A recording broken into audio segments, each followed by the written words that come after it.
ఎన్నెన్నో జన్మల బంధం నీది నాది. ఏమే కోడలా, ఎక్కడికో వెళ్తున్నట్టున్నా? ఇందాక నుంచి తెగ రెడీ అయిపోతున్నావు. ఈరోజు నా బర్త్డే కదా అత్తయ్య, ఆయన బయటికి వెళ్దామన్నాడు, అందుకే రెడీ అవుతున్నా. దీన్ని ఎలా అయినా బయటికి వెళ్ళనివ్వకుండా ఆపాలి. ఏం చెయ్యాలి? రెడీ అయ్యేవా? టైం అవుతుంది. అయిపోయింది విక్రమ్. రే నాన్న విక్రమ్, నా మాత్రలు అయిపోయి కొంచెం తెచ్చిపెట్టి వెళ్ళరా. సరే అమ్మ, మెడిసిన్ తెచ్చాక బయటికి వెళ్తా.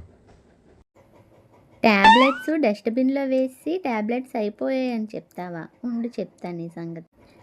నువ్వు అత్తయ్య గారికి ట్యాబ్లెట్లు తేవక్కర్లేదు విక్రమ్. నేను మొన్న బయటికి వెళ్ళినప్పుడు అత్తయ్య గారి కోసం నేను ట్యాబ్లెట్లు తీసుకున్నాను. అమ్మ అంటే నీకు ఎంత ప్రేమ మాధవి.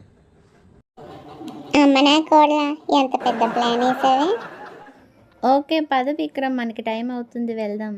అబ్బా, ఇది వెళ్ళిపోయేలా ఉందే. ఎలా అయినా దీన్ని ఆపాలి. ఏం చెయ్యాలి? అదే నాన్న విక్రమ్, కాలు జారండ్రా. అయ్యో, ఏమైందమ్మా? అత్తయ్య గారి కాలు నొప్పి గురించి నువ్వేం భయపడకు విక్రమ్. ఆ నొప్పి ఎలా పోగొట్టాలో నాకు తెలుసు. కాలుకి సంబంధించిన నరాలు వీపు మీద ఉంటాయి. వీపు మీద 2 గుద్దులు గుద్దితే వెంటనే కాలు నొప్పి పోతుంది. అమ్మ బాబో, ఇది అన్నంత పని చేసేలా ఉందిగా. నాకెందుకులే దీంతో. నాకే నొప్పి లేదురా విక్రమ్, మీరు బయటికి వెళ్ళండి.